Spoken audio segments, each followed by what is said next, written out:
Hi everyone, it's Keren here with a patina stained effect background for cards featuring Tim Holtz Distressed Oxide inks and Carabelle Studio stamps. Enjoy!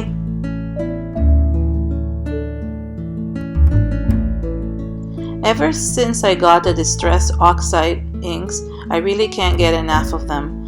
I'm using them all the time in many different ways, and I'll link some of the other videos I've done with them above. The first thing I did is I took a watercolor paper. This is just a regular watercolor paper, and I took both Walnut stain and Vintage Photo Distress Oxide.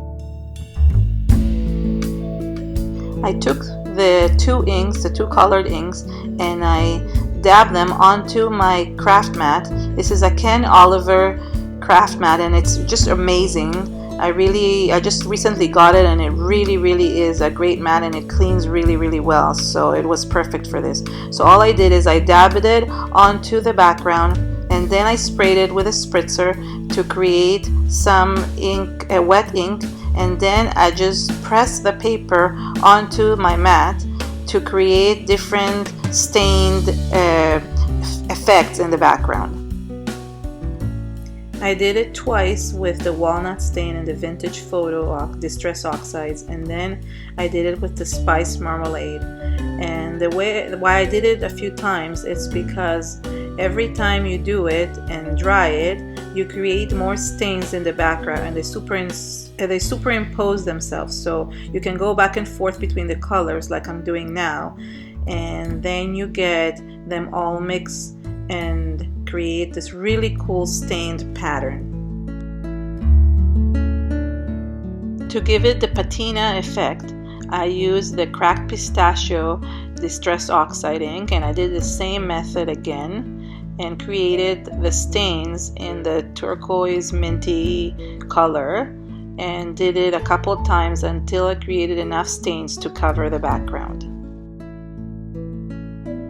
It is important to heat set between applications because you want to make sure that the dye ink that is already in the distressed oxides does not react again every time you put the water, because you want the colors to stand on their own.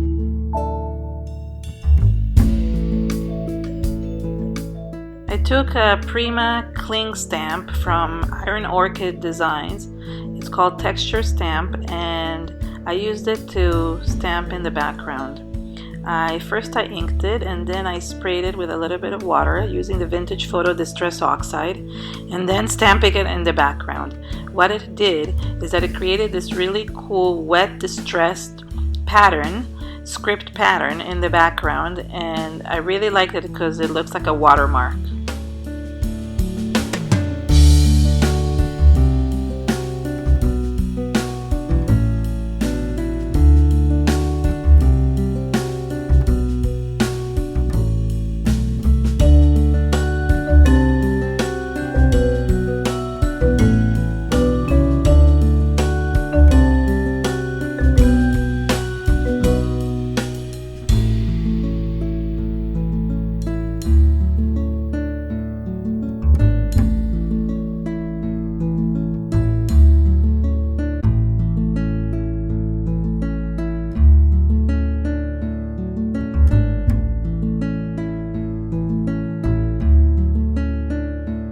In order to distress the edges of each of the backgrounds, I again took the Distress Oxiding in Vintage Photo and Cracked Pistachio, and I pressed it onto the mat and wet it, and then went around with the edges of my paper and created these distressed edges all around.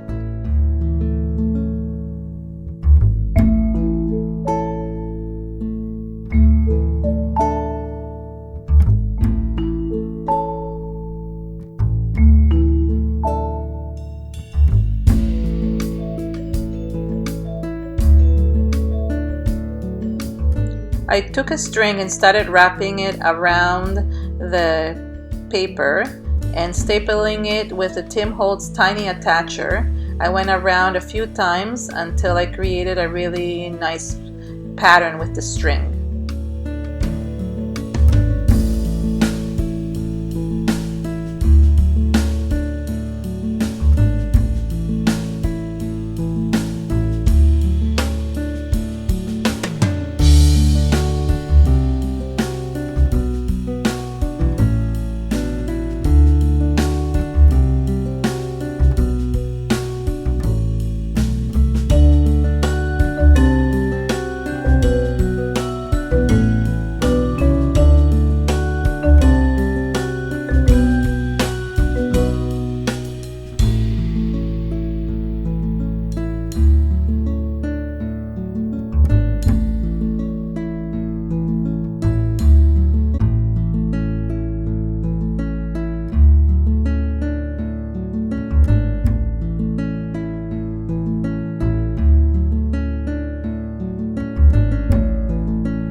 took the Carabelle Studios That's Why I Love You stamp, and I put it on a stamp block, a Prima stamp block, and then I took the Vintage Photo Distressed Oxide ink and stamped it onto a new watercolor paper.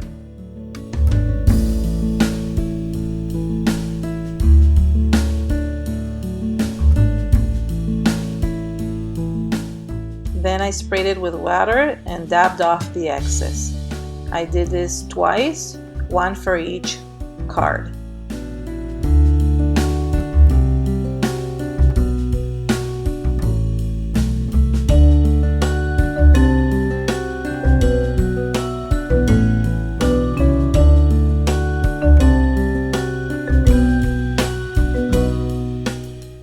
Then I stamped with the cracked pistachio over the original heart to create two colors on the heart, and I did the same technique on both hearts.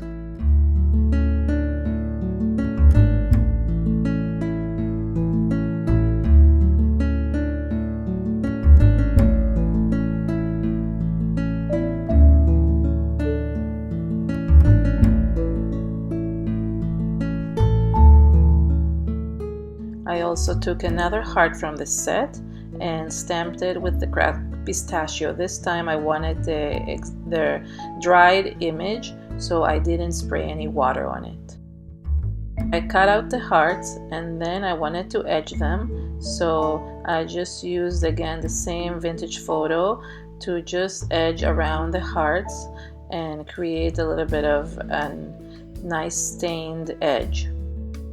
All the supplies for this video are listed in the description area, including this stamp that is a Carabelle Studio stamp designed by Birgit Koopsen. And I'm not sure I'm saying her name properly, which I feel bad, but I just really love this stamp, and it's a company from France and they make really beautiful stamps.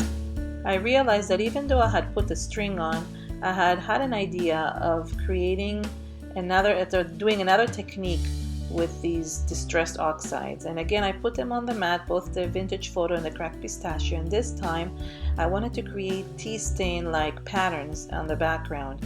So this is what I did. I took an old lid and I just created these patterns, first with a bigger lid and then with a smaller one.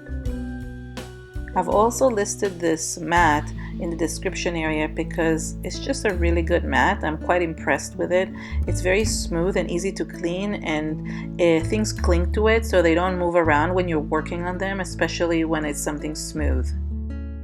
Now it was time to assemble the card. I took the cutout hearts and kind of fit them inside between the strings. And then I took a Prima Finnabair mechanical tin heart and I just added it in the center of the paper hearts.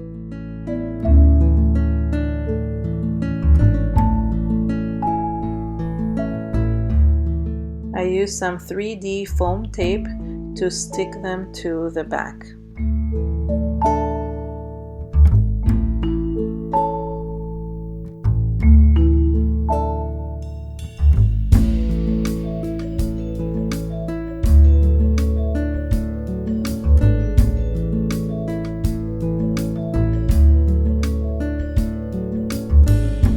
Because the tin heart is made out of metal, I needed something thicker to be able to glue it to the background. So I used some Prima Finnabair 3D gel, which I knew would hold really well on the card.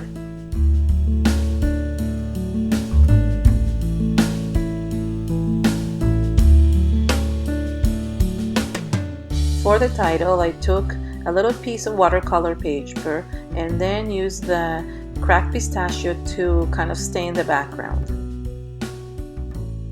Then I took the sentiment from the same stamp set and covered the area I didn't want to get stamped with a little bit of masking tape.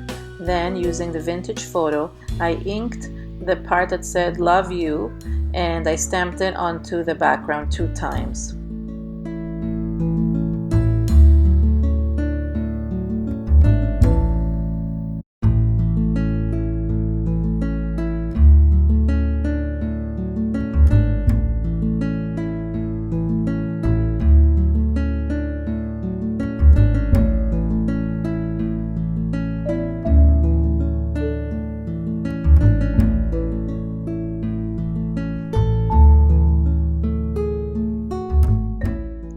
cut out the two rectangles and stained the edges the same way I had done before.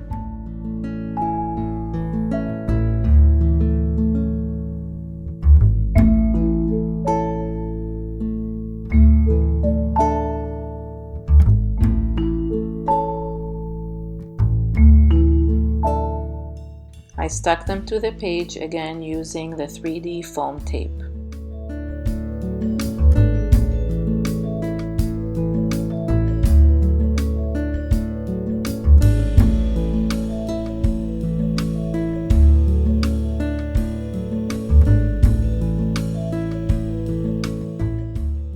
I stuck the card onto a brown cardstock. It's a basil cardstock.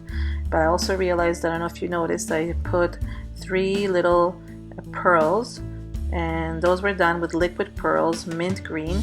I thought I had recorded that part, but I guess I didn't record it, so I just added them, 3 little dots that match the patina color in the background.